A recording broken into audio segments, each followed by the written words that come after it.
So hello everyone, my name is Natter and I'm 43 years old. It's important to mention because people don't really know that I have like 20 years experience in this industry because I don't know, people just don't get this, this age thing. And I do have a lot of experience and I lived in 4 different countries. I have in Europe. I've worked with international companies from all over the world in the last 20 years in various industries in video production, in VFX, in television. I did a lot of branding projects. So basically, I worked in the whole like wide range of variety of projects. I've been working for Substance for almost 4 years in 2 different positions.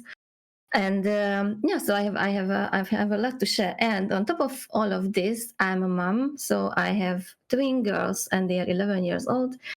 And I have a lot to share about how things went down as a mom in this industry. So this is what I would like to share about today.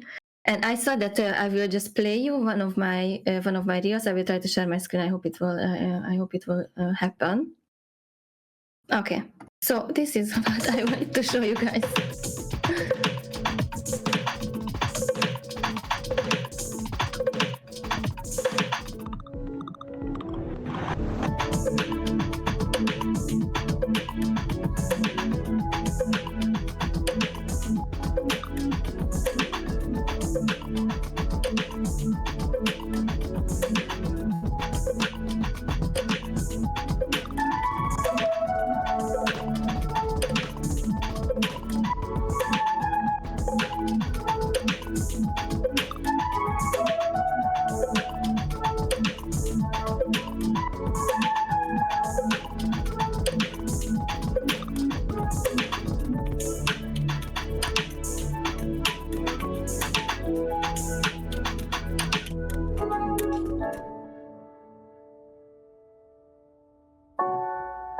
Wow. Very beautiful. Someone said they love the colors. Yay, so that's my little reel as kind of like an introduction about my work. This is mostly Substance and Cinema 4D. And I created this reel for basically I had to talk about I've been invited to talk about Substance at the IBC in Amsterdam for at the Maxam booth, and that was something really important for me at that time. So that was the reel for that occasion. And so my 3D journey. So we have to go back to 2005 when I first walked into the building of the Hungarian RTL Club television. And at that time, that was the biggest commercial television in Hungary. And like 2 million people were watching the news every evening. And that was my first internship. And I did this internship for like 3 months. And then they hired me for a full-time position. And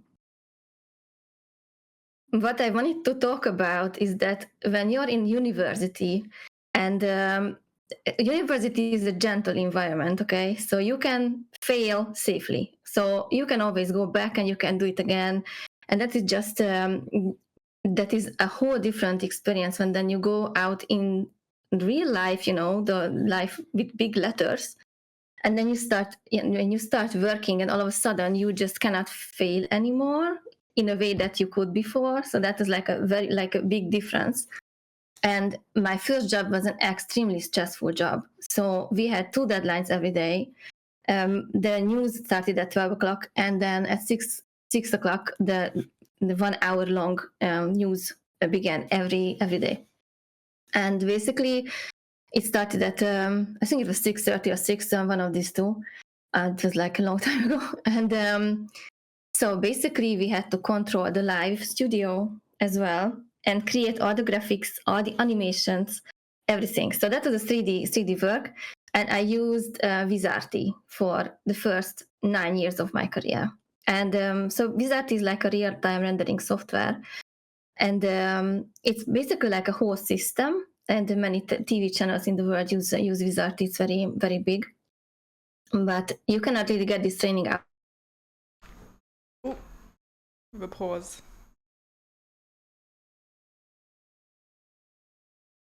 The Starlink. This will happen a few times, and Anna will come back. Off.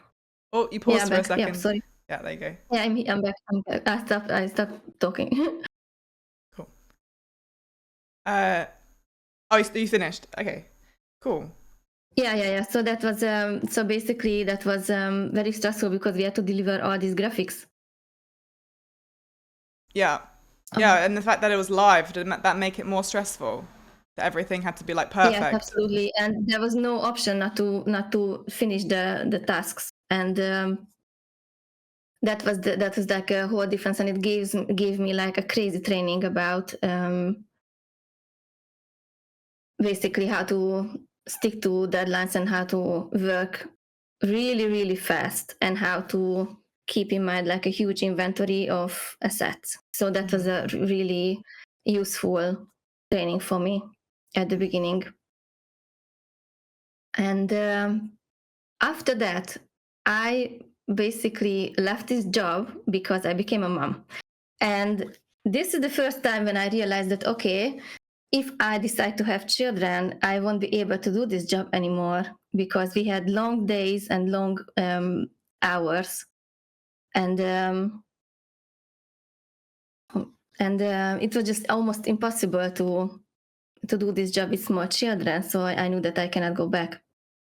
And at that time we moved to the Netherlands with the kids, and I knew that okay, from now on it's going to be freelance because that is the only flexible option that I could do.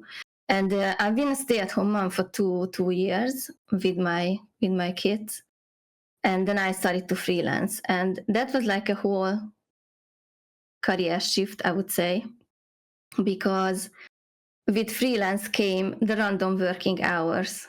So it just doesn't stop, and it just didn't stop. I started to work for a video production company, and I worked a lot in After Effects, and I created a lot of like animations. Basically, that was a very demanding job as well. So anybody who tried to create a character animation in After Effects, they know that there's a lot of keyframing going on, and it's like a long process in general. And I worked on like Christmas. I will never forget it. That I've been in the Netherlands, and I was supposed to celebrate New Year's, not New Year's, Christmas with my children, and I had a deadline, and I tried to download like gigabytes and gigabytes of files, and it just did not work out, and it was super stressful.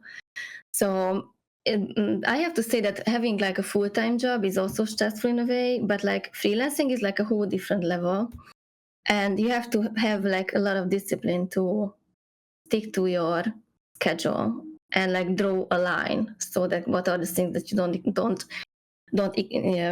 don't accept as a creative, because it can get out of hand sometimes. Yeah. Yeah, cool. So I think you've discussed like a bit of your challenges with the flexibility in terms of roles. And I know like having a family can affect that. So I'm sure a lot of people here might be wondering like maybe a bit more about your experience with that and any advice you would give on kind of balancing family, or maybe some people here don't have a family. Maybe you can kind of give advice for the future for them based on kind of that balance.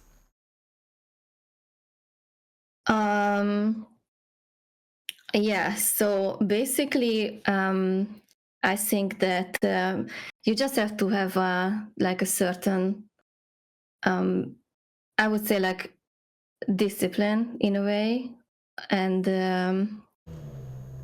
you just have to stick to your decisions, okay? And you just have to, you just can't do anything and everything that people want from you. So that was for something like standing up for myself. That was very difficult to manage at the beginning because I always wanted to,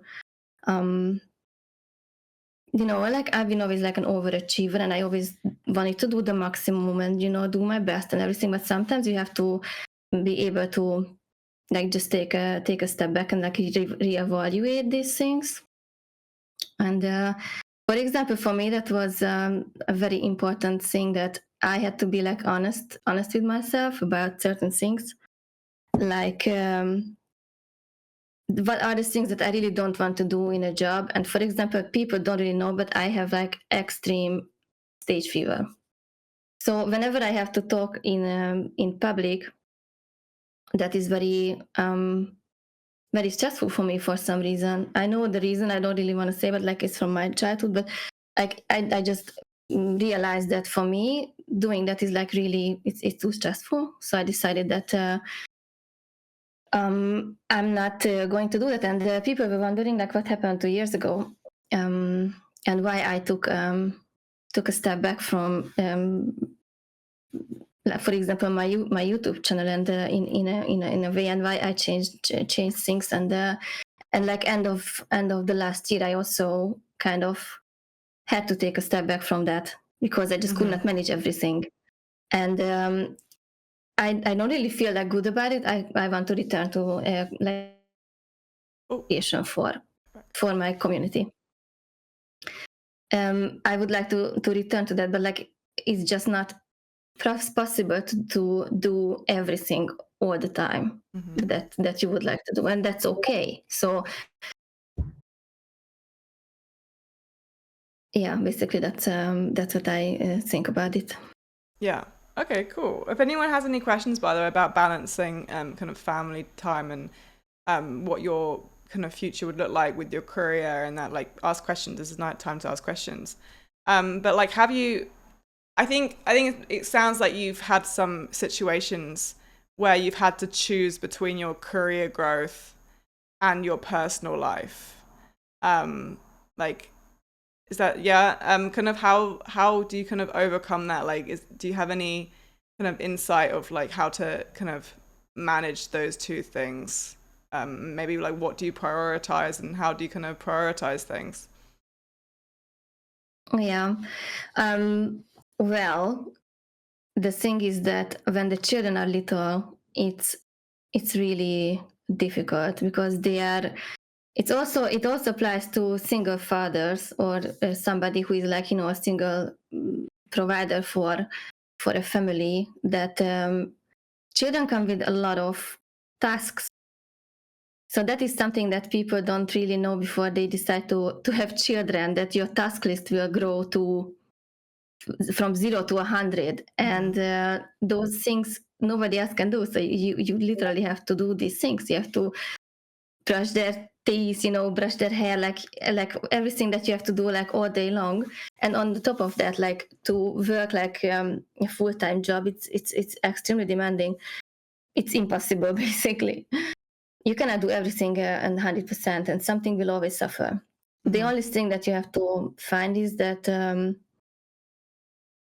in a way you have to prioritize the kids.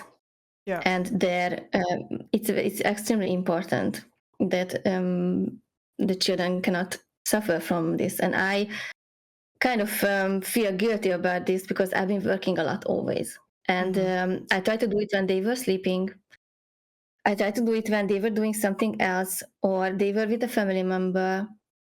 But I've been basically I've been working a lot in the last 20 years, and I never been unemployed except when I was in maternity leave for those 2 years. And 2 years ago, I became a single parent. So that is something that happened rather abruptly. Oh, you've paused. Not to work as much as I could. So I'm going to ask a question. Hello, nice to see you. It was difficult it was kind of difficult to get back to work because my children were 2 years old, so two and a half. So that was the time when I really had to spend every time that I could on working something when they were literally doing something like sleeping, But it happened gradually, so it did not happen like this. That I've been working 8 hours a day again or more. I started like 4 hours, so like smaller batches, and like as long as they got older, I could spend more time. with my work. And now they are almost teenagers, so this is a whole different level. They have their own phones, they are doing their own thing, they hang out with their friends. So of course, when they are older, it's easier. Mm-hmm. So yeah, but just and I wanted to say something, guys. So when I see this picture perfect thing, it doesn't exist. So those people who are running like crazy careers, Mm-hmm. you can't have it. Like you can't have it all. So this is a lie. So don't believe it. Something will always be put a little bit behind, and then you can come forward in your other role. But it's just there is not enough time in the day realistically to do these things always simultaneously. And it was difficult for me to balance, but my children are extremely supportive, to be honest. And basically now they are, and now I'm passing to them all my knowledge. They are super interested. I'm raising a little artist, the future graphic designer. So I actually really enjoy motherhood. It's extremely challenging, but it's something amazing. So if you have the opportunity to do it, I would definitely do it. Especially if you have the right support system. But you're going to need support system, because it's not. I lost all my support system when I moved to the Netherlands from Hungary, and from career-wise, that was not so easy. And then we moved to the Czech Republic after that. So I lived 5 years in the Czech Republic, more or less. And I had a lot of freelance projects. I've been mostly freelancing, and in the last 1-2 years, when basically around this COVID time, I got a full-time freelance job, but that was also full-time for a German company. And I created these 3D environments for virtual events, because virtual events became super popular at that time. That was one of the jobs I did. Somebody's asking, could you tell us more about your journey and experience at Adobe? Oh, people. I think they're curious about that. So my Adobe journey started basically very interestingly. So Adobe Dimension, people probably forgot about this software. Already, I don't know who's using it still, but there is another app called Substance 3D Stager, which is basically based on what Dimension was before, but like much better. So this Adobe Dimension is a 3D app, and it was very similar to the software I used at the television, and I found it extremely interesting. And there was a little icon in my Creative Cloud that was a beta app of this, beta link to this Adobe Dimension. I was like, this is interesting, let's try. And from that time on, I rendered something every day in Dimension, and I started to upload my projects to Behance. And that's how Adobe basically found me, and they started to feature my projects on Behance. And I got to know them over the years, and I got more into Substance. And I think it was 2018, sorry, when this started. And then I became one of the community managers for Substance. So my job has been selecting artworks for the social media channels, and basically be like a moderator in the Discord channel, and all kind of things like that. And then when the Substance 3D Evangelism team was created, then I was one of them. So basically, from that time, I just did what I did before, because I started a YouTube channel. I think it was at the same time when I started to work with Dimension, and I started to share my experience with people, and built a little community around this topic. And so, and then basically I did the same in my evangelism work that I did before, that I posted videos on my YouTube channel, and I just shared about basically my work and my interests. What I loved about evangelism is that I could just share what was interesting for me, and I could share like the latest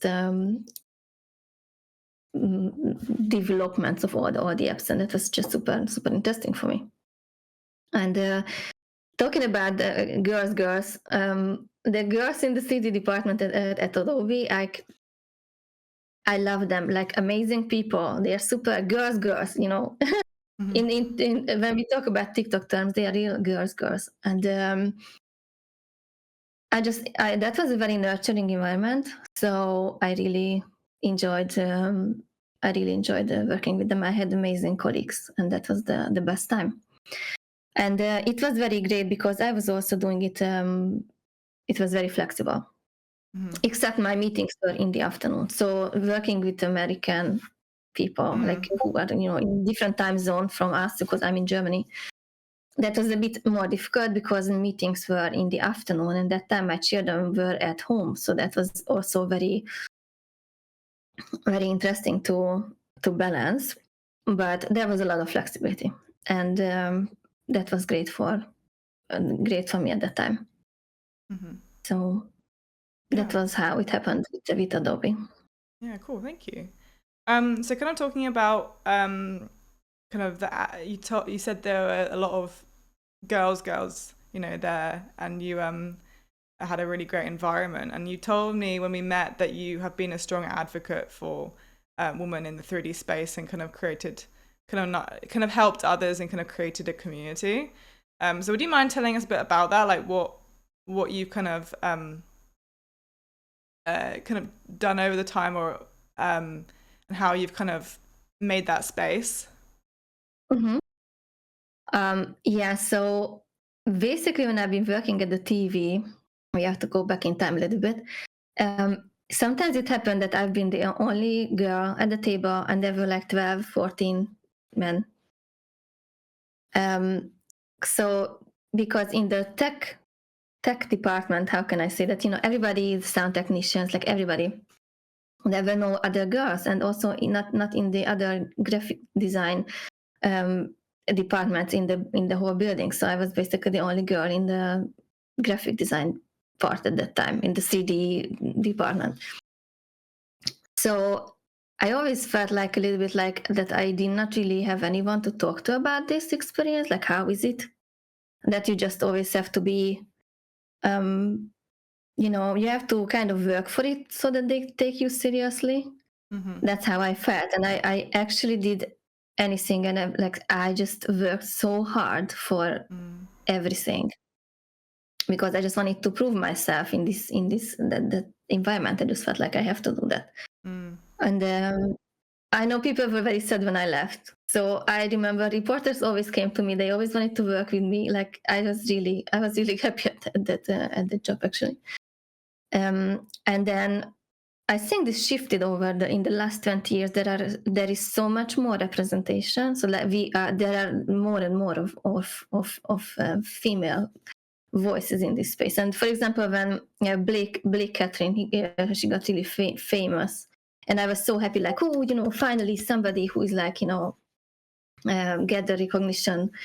And what I did, I mean, I did not really communicate about this because I did not really felt the necessity to actually like talk about this, that I'm doing this, but I actually always looked for the girls in the CD industry, and I always reposted their content. And when I've been on Twitter back in the days, I'm not on it anymore. I actually created a women in 3D group on Twitter, and I try to collect people around me because I've been curious what other people are doing, And I've been craving to see more embroideries, 3D embroidery, material work, like all sorts of the female touch. So that's what I've been looking for, and I always try to be like a multiplier. So I always reshared everything, and I think that is important. That if you feel that there is a certain demographic that you would like to see more of, or you would like to help them to get the visibility, you actually have to act on it. So like you have to actively like do something. Like that's what I did. I felt like that's what I have to do. Yeah. And as some, like, how did you stay confident and inspired when you might I've not seen other people like you in the room? How can I say that? There is no time for self-doubt. So there won't be anybody to come and say that you did it well, my dear, this is not going to happen. If you're not doing it for yourself, nobody will do it for you. So you have to be your biggest advocate in a way, and you have to put yourself, and that's what I did. Like, yeah, that I just put myself out there, and I said, okay, this is what I'm going to do, and this is who I am, and I'm going to just show it. So what I actually wanted to say, that a big trigger for my career and like everything that I could achieve at the end was because I became very like visible and vocal about what I'm doing, and I started to share it. And yeah, you need a lot of, like what I said, like discipline and persistence, but you have to just keep going and just be yourself and just share who you are. So personality is the key. Okay. And the other thing I wanted to say is that you have to be honest with yourself. I just made some notes yesterday because I was like, oh, I have to talk about this. Because I got into the serious side of 3D when I've been 35 years old. So I've been an extreme late bloomer, I would say. And if I could go back in time, when I've been like freshly out of university, I would not make a compromise, and I would just, actively start to look for that direction, which was, the serious 3D work. I did a whole bunch of things around 3D, but what I mean, like modeling, texturing, the oh, how can I describe this? What I consider like a really like the technical side of 3D, to get into the details of everything. For example, this app that I've been using at the beginning, it was like a very simple app. It was not like Cinema 4D or anything, and I've been intimidated by all these big apps and difficult apps, and I started to use Substance solely because I've been, Painter is complicated, but it's not. But I haven't been really like honest with myself for a long time, and then everything just clicked, and this is what you want to do, this is what you have to do. So just literally you have to distill these things in yourself and just find your way, and then everything will find its way as well along this line. My career went like this. Yeah, instead of just like a very smooth career development, I would say. I gained a lot of experience in a lot of things, but looking back at it, that would have been better for me if I would be a little bit more, honest with myself about certain things, that what my priorities should be in this industry. So did you kind of like go between different types of roles, and you kind of feel like you wished you focused into one? Yeah. Okay. I did a whole bunch of things before I put my,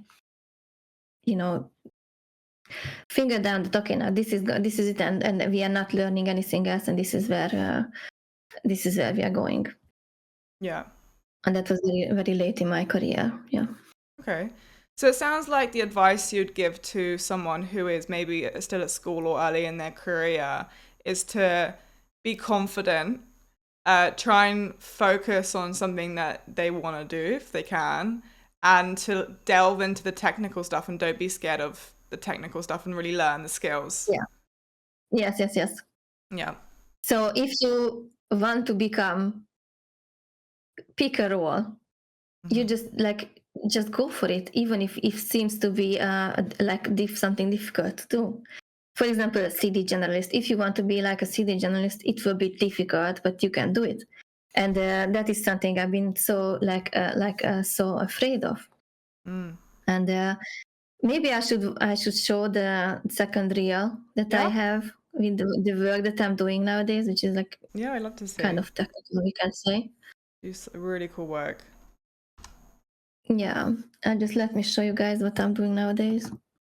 Because I still did not talk about what I'm doing after Adobe. So what happened? So these are basically the digital twins that we create in my current job, and basically we copy real life objects. For example, this is an electric motorbike, and it's called the Novus bike, and we created this 3D model that is optimized for all sorts of like web viewers, and this is like a GLB model. And basically, companies commission these objects from us, and we are working a lot for Stork bikes. It's a German bike company. These are the Adidas shoes. I love this project. Oh, I love this. This shoe was created for a VFX company, if I remember correctly. And this is all I have. But if you go on to the Hive Twin website, you can see all the other twins we created, and we constantly share things about new projects that we have. So this is what I would consider like a very serious 3D work because it involves a lot of knowledge. Yeah. Beautiful. And what I wanted to talk about, so that after evangelism, I was like, okay, let's find what I really want to do. Like really, like, what do you want to do? And I said, I want to work with Cinema 4D. So that was my, I worked a lot with Cinema 4D, but I was like, okay, now there is no more messing around. Now we are gonna, focus. And then I applied for a job at Hype Twin because they were looking for somebody to basically help them out with all sorts of creative things. And I knew that if they need somebody with a general knowledge of design and 3D and like everything, then I'm the right person because of my experience. And I feel like they really, not for the first time, but like I feel like they take me very seriously, and I really feel like this is a really good environment for me. There is never two questions, why is that? It's just I can run my own show, and I love it. Yeah, so they kind of really value. I learn a lot, and I learn a lot. Actually, every day, every project is like a new learning opportunity. So it's extremely good. Why do you think that kind of shift happened for you, that you now feel like valued and kind of taken seriously? Do you think it's kind of because of the company and kind of like how they operate, or do you think you kind of reached a height in your career where you're like, okay, I found a role that really suits everything and I have everything now? I think it's two things. First of all, the people at the company are really supportive. And everybody has their own role, and they know that this is my role. And if I say that, okay, this is great, then this is great. But there is like a very healthy ping ponging, when we create when we create something that is just really we have a really good dynamic, I would say. And the other thing is that I became such a strong person over the years that you don't wanna. So it's just, there was a change inside of me, and now I'm like very strict and very direct about things, and I just I think it's mostly like me who changed, I would say. Okay. Yeah, that's interesting. You have to just be a little bit more direct, stronger, confident. That's how I could describe it. Yeah, that's great. I love to hear that. I have, I think, two more questions. One more about what you're doing. So a lot of people here and a lot of people in our community are they want to get into games and films, like 3D for games and films. But we have had quite a few talks about the other avenues, and they have been really interesting. And obviously, at the moment, you're working in somewhere that's really cool and not necessarily games and films. So do you have any insight into kind of like what it's like to work in this specific industry? I don't know if you know too much about like maybe about the difference between games and films, but I think kind of some insight between what it's like in this industry so they can kind of compare what they're going to maybe think about other avenues. Yeah. What I wanted to say that 3D is a spectrum. So like there are so many things that you can do, and film and games is not the only thing. So for example, or like there are other things that you can also do. For example, when I created these virtual events, that I did not know that is something that you can do in 3D, that you can create like 3D environments, and then for companies, virtual showrooms. There is like this boom in e-commerce, that the whole explosion of digital twins and everything. So I think it's good to keep like an open mind. And you have to also know that we use the same, like mostly the same softwares. So that is also something that product design, like there are like product visualization, interior design, visualization, like everything. So I think that's what I wanted to say, that like keep an open mind. Film and like VFX, I think it's an extremely difficult territory to enter, and there is a lot of competition, I would say. So I would definitely investigate other options and opportunities that arise that might require like 3D knowledge, because there are some definitely. Somebody's asking that I am interested in the 3D fashion space, commercial or clothing simulation or clothing game.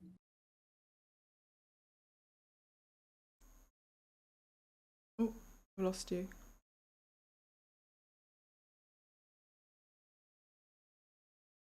And I would say that, for example, YouTube. So just share about what you're doing, present your work. That is extremely important, that you present your work, and always tag the softwares that you're using. So that is what actually boosted my my career, that I always tagged. When I used Painter, when I used whatever, cinema, I did not forget ever to add because that is how they find you. That is how certain, for example, software companies, they find your work. And I've been very surprised that I've been featured by, I don't know, NVIDIA and also Grayscale, Gorilla, and like some companies, they just found me because I always tagged everything. So that's what I meant about visibility. You have to kind of communicate, and just these are the things that you can do to get more eyes on your work. Yeah, sorry, we missed the first bit. We mentioned YouTube, but you froze the first half. So we heard that YouTube. Yeah. Was there anything before that we missed? No. I just said that the idea that social media is very important in general, and I'm really sorry to say that. So I think you just have to figure out which channel brings you the most views, and just communicate and share. And I think it should be like an organic thing. So like you don't necessarily have to become a content creator, but just whenever you do something, just post it and just share it, and that will definitely help. I absolutely, I also did not do it on purpose. So I did not really plan to do these things. I just shared my work because I enjoyed teaching people about certain things, and I just wanted to help and just share. But that was an extreme booster for my career, actually. Yeah, that's great. Yeah, thank you. I have one more question, and then we can move to everyone else's questions. I'm sure there's a few more. So just last one. I think you probably have inspired a few people here to maybe think about creating maybe communities, because you mentioned that you had a Twitter, for example, and you have also posted and made a point to post other women's work to kind of help and promote everyone. So what advice would you give anyone here who wants to start and create a space for a specific kind of group in the industry? Like, how would you go about that? Yeah, so basically when I started my group, I wanted to find people who are like me, so who are interested in Adobe Dimension. So that was the trigger for this group. and then it grew to like 3,000 members over the years. And I still have it today. I don't really post much of certain software changes and all the jazz, but that was the trigger for this community. So I basically started to actively talk about that I have this community and I would like you to join, and these are my topics that I'm talking about, and that's how it happened. And also I just invited people.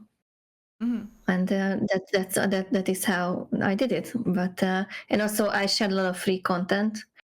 I created freebies. We had like classes.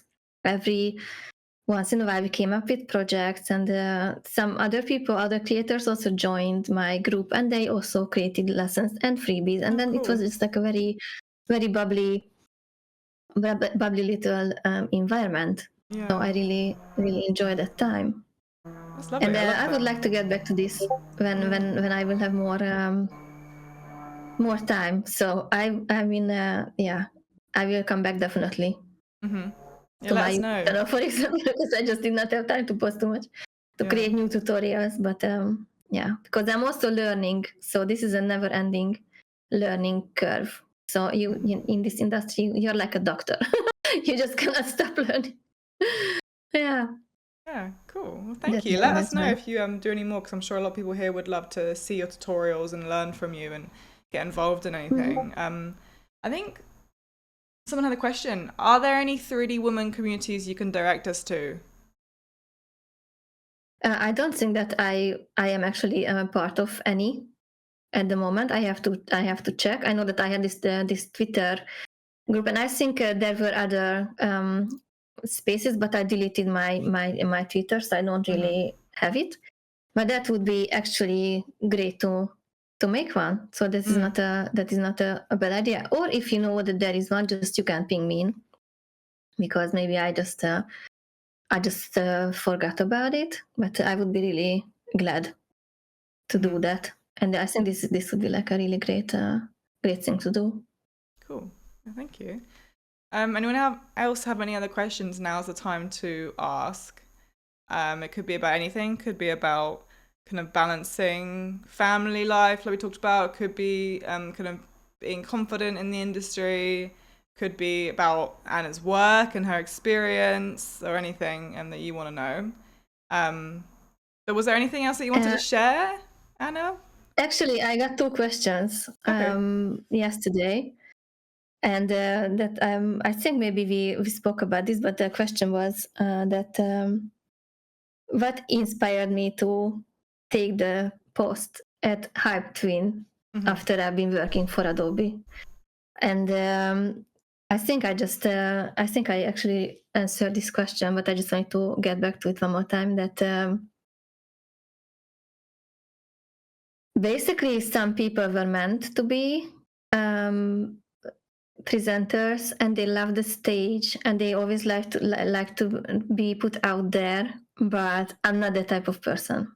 So I'm a lot more reserved. I like to record my videos, but I don't always want it to be in the spotlight and walk out on these big stages. I just felt like it's not really. It gives me like more anxiety than I would actually like it. And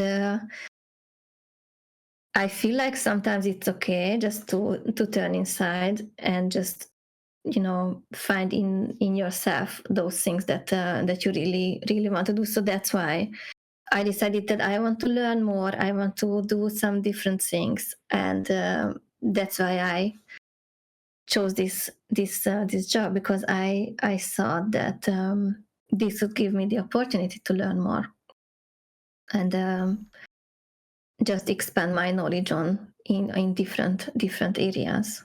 So that's why it happened. And the other question was, does it provide a better work-life balance? And actually, Adobe was a really flexible place to work at, but Hyphen is just the same. So it was not really much different. Because I'm doing, like, basically from 2016, I work in home office. and it is kind of the same. I share I make my own schedule, so that's why it was not that much different. Okay, yeah, cool, thank you. I think we have another question. Do you want to read it out, or do you want me to? Oh, I can. How do you separate passion projects from commissioned work and not lose the spark for creating? Whew, this is a good one. So basically, there always been a huge difference between my passion projects and what I did for a living.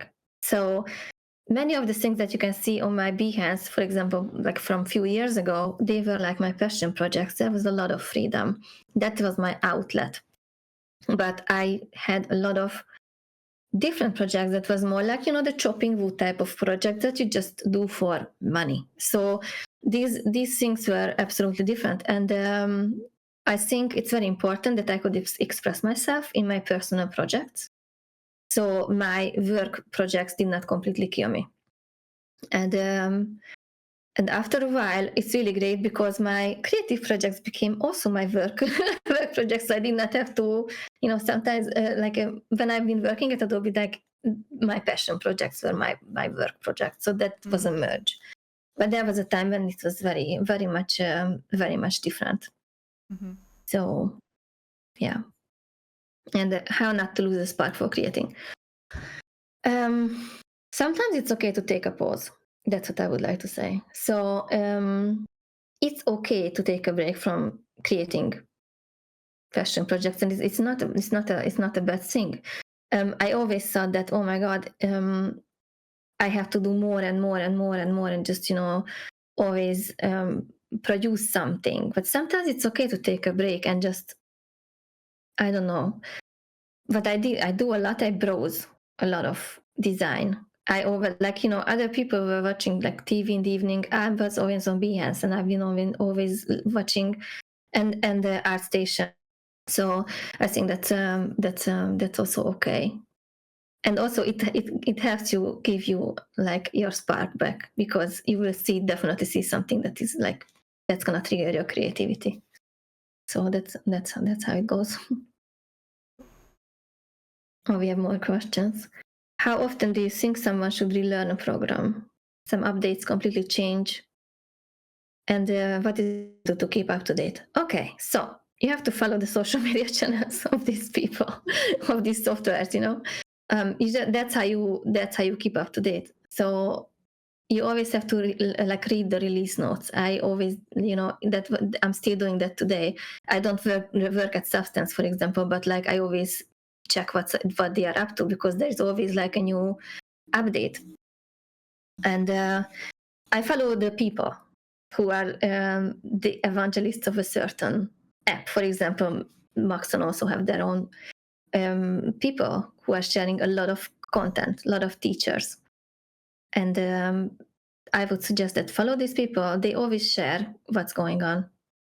And that is how you can keep up, like stay up to date.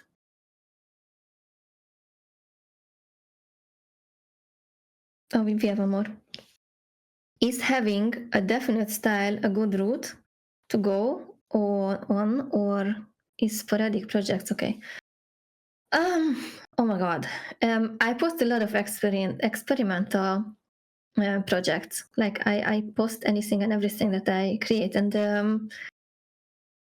yeah, I would say that it's okay to experiment. But it should lead somewhere. So I think after a while, it's great that you develop your own style, because those people who get in front of this industry, they have a very style that you can recognize from a miles away, and that is the end goal, to find your visual voice. I would say I think it's very important. That should be the goal.